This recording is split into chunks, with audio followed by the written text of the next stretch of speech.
P vector এবং Q vector পরস্পর লম্ব, তাহলে এম এর মান নির্ণয় করতে বলা হয়েছে। তো আমাদের জেনে রাখা উচিত, অর্থাৎ এই সমস্যাটি সমাধান করার জন্য আমাদের জানতে হবে পি এবং কিউ অর্থাৎ দুটি ভেক্টর তখনই পরস্পর লম্ব হয় যখন এদের ডট গুণফল শূন্য হয়। তাহলে আমরা লিখতে পারি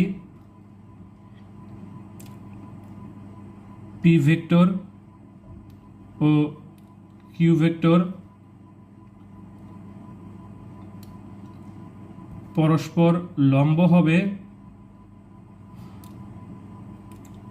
হবে যখন এদের ডট গুণফল শূন্য হবে, এদের ডট গুণন শূন্য হবে।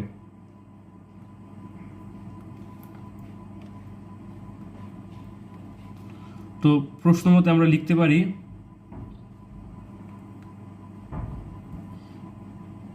P vector dot Q vector সমান সমান শূন্য।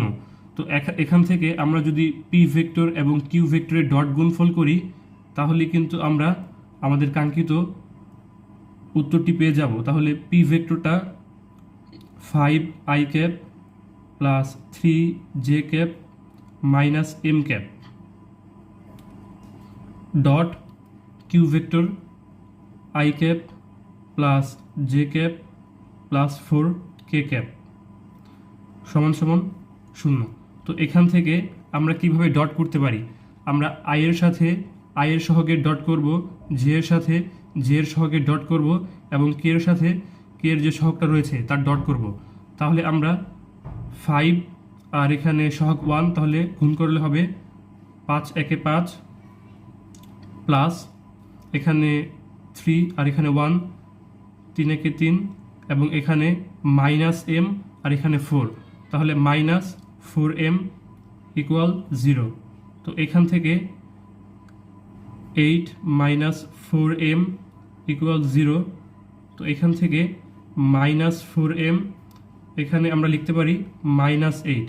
তো এখান থেকে আমরা m এর মানটা পেয়ে যাচ্ছি মাইনাস 8 ডিভাইডেড বাই মাইনাস 4।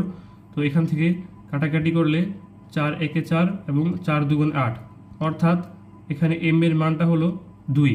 তো এখানে আমরা যে m এর মানটা নির্ণয় করলাম যে m এর মানটা হলো 2, অর্থাৎ m এর মান 2 হলে ভেক্টর দুইটা পরস্পর লম্ব হবে।